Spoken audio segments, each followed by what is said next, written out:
that because we are Jews, with the help of the Almighty, we oppose entirely the occupation of Palestine. It's not a Jewish state. It's not permitted according to the Jewish religion. Judaism is a religion subservience to God. Zionism and the state of Israel is a nationalism.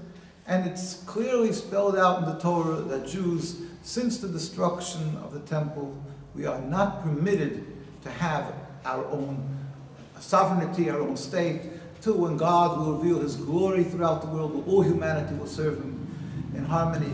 So making a state is totally forbidden for Jews and was not attempted for 2,000 years since the destruction of the temple, and certainly to make a state by stealing and oppressing the people, the Palestinian people, and taking the land. And what type of people?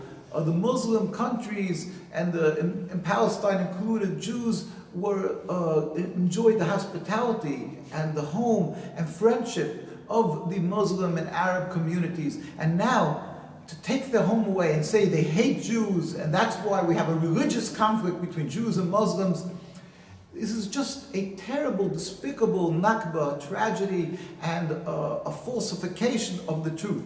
No, it's not a religious conflict. As Jews, we lived in peace with the Muslims, Arabs. We loved them, they loved us, they helped us, we lived as brothers and sisters. The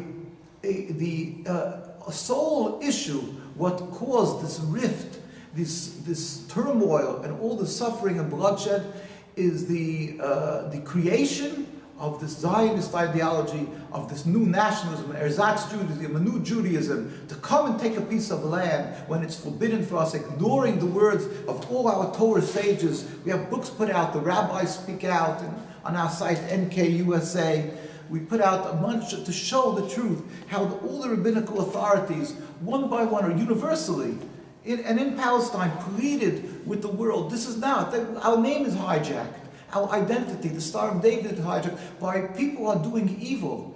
It's not our Judaism, it's Zionism. And I can show you just one word. The chief rabbi of Palestine in 1947 pleaded with the United Nations, and he said, and this is in 1947, in July 16, 1947, it was and you have the pictures, and it's in the United Nations records. We furthermore wish to express our definite opposition to a Jewish state in any part of Palestine. So that is our message.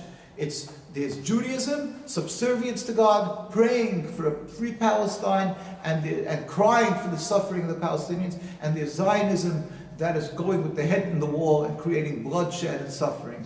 So why that some people that say more or less the same things that you say now is called an anti-Semite? That is how ironic it is, because if you would go invariably to every around the world, in Al-Quds, Jerusalem, I'm from New York, if you go right across from Manhattan, the largest Jewish communities, the largest concentration of Jews, you'll see we have tens of thousands of Jews demonstrating. This is in the cities of Jerusalem, Al-Quds, when they took up the new chief rabbi, not of the Zionist rabbinate, their false rabbinate, but of our rabbinate. You see tens of thousands and hundreds of thousands going out and demonstrating.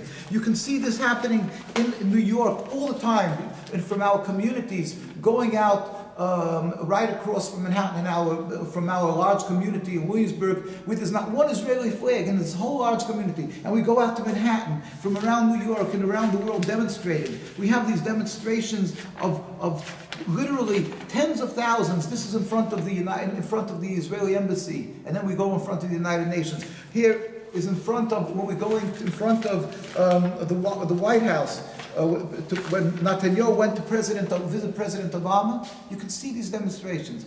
But our voices are squelched, are stifled. People don't speak about the truth, and they think that the more Jewish you are, the more religious, the more Zionist you are, when there's nothing further from the truth. We cry, we suffer, we demonstrate. There will be hundreds of thousands more demonstrating. But unfortunately, when we demonstrate in Palestine, the Jews get brutally beaten all the time. You can see, with guns. We don't have guns. We just step out and speak up and say, God does not accept the state. And yet, when the Jews demonstrate every time, they get arrested, sometimes assassinated and brutally beaten by the Zionists. Rabbi, you have the opportunity of being here with the Jew community. What do they say about this the opposition between Zionism and anti-Semites? Well, the truly religious Jewish community here is my brethren. We are one community. I spent here the weekend, the Sabbath, with the Jewish community here. They are one and the same as all of us. They even they dress religiously, and they're most strongly anti-Zionist, just as I am. The same. We are the same communities. Unfortunately, here, and people are afraid because of the intimidation, the viciousness of the Zionists, as I've shown you, the attacks, the vicious attacks. So the voice is not heard as much as, but when you come to the center where the large insulated Jewish communities, like in Al-Quds, Jerusalem, or in New York, we have our large demonstrations. And when these people, the Jewish people from Argentina come studying in New York, which almost every one of them does, they come to demonstrations. Here, unfortunately, they're quiet, but they share our view. They embraced us. We are brethren, and we will always, with God's help, pray to God for the total and speedy and peaceful dismantlement of the state and a free Palestine. We will always suffer and feel and cry with the people of Palestine and their suffering. But why so this Argentinian Jew community is afraid to speak out in this sense? I mean, it's quite well known years ago that the Jewish people were assassinated here in Argentina also, who were anti-Zionist, who spoke up whenever the Zionists feel that it's necessary to remove somebody, they do. And I brought a rabbi with me, actually, 8 years ago. His name was Rabbi Cohen from Manchester. He should have long and healthy years. He was a dean of a school, a distinguished rabbi.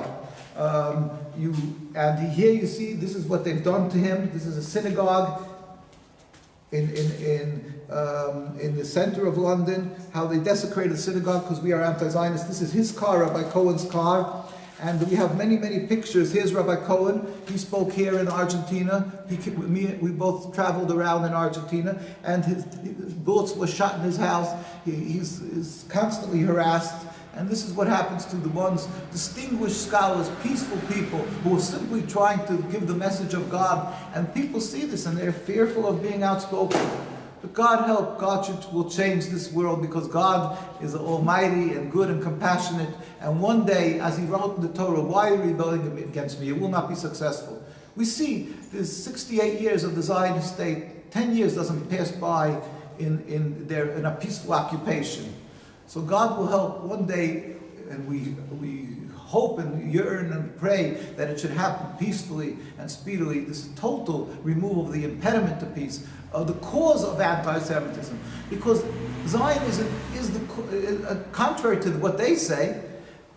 They are the root cause of all the anti-Semitism and the hate and the bloodshed of not only Palestinian people, of Jews. We are not condoning violence. It hurts us. But we're saying, if any logic will say their creation of the state has caused that the Muslim people who were living in tranquility and peace with the Jewish people in harmony, and all of a sudden there is this mistrust and accusations.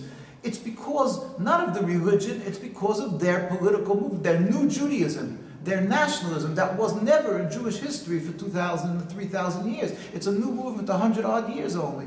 So one day, we hope to God that it will end speedily and peacefully. In the meantime, the endless river of bloodshed is we throw the blame purely on the creation of the state and its continuous existence. And again, we reiterate, we don't condone violence, but an action brings a reaction. Many of the Arab and Muslim leaders, and we had the honor and pleasure of going to Gaza. We were non-political. We met with President Abbas, and we're good with every Arab and Muslim leader that we could possibly meet. And when we went to meet with them, each one embraced us And this, we brought medical aid to Gaza, we sent the ambulance and so forth, and we were embracing this, and we have nothing against Jews. Have you been with Hezbollah in the south of Lebanon We as were, well? we were in Lebanon also. Yes, we did go to Lebanon. This is meeting with the president of Lebanon. Hezbollah is part of the government, as you know, and they were our actually hosts. They made a big reception, and again, they stated unambiguously, clearly. They took us to visit the Jewish synagogues, the Jewish areas, and they said, we have nothing against Jews. We live together in peace in Lebanon. Before the human rights groups was there, it was not necessary for human rights groups. And they said, here, we lived in peace, we can live in peace, and we want to live in peace. We need, that is what our message, we're here to tell the world, don't be fooled by the Zionist propaganda. It's not a religious conflict. It's a flawed political movement that started just relatively recently. Our religion is 3,000 years. Zionism is 100-odd years.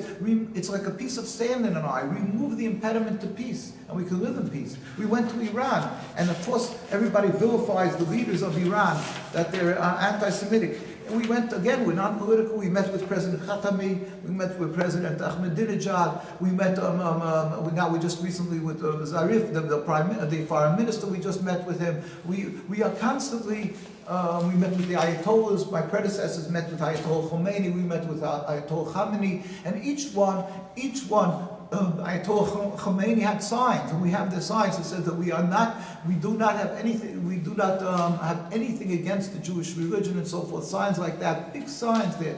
They have Jewish synagogues in Iran that have openly Jewish, with signs outside that it's a synagogue, with 100 policemen even standing outside there, and people live there. We went to visit. We went every day to the synagogue there, and so the Zionists, their PR, their public relations campaigns, and their falsification of what the facts are, creates this endless quagmire and suffering. And we urge the world to help us peacefully remove this flawed and really selfish and evil political movement called Zionism. So as Jews, we can serve and we show our respect and gratitude to the Muslim and Palestinian people for the home and friendship, and that we can embrace and live together in peace as we've had for hundreds of years. Thank you.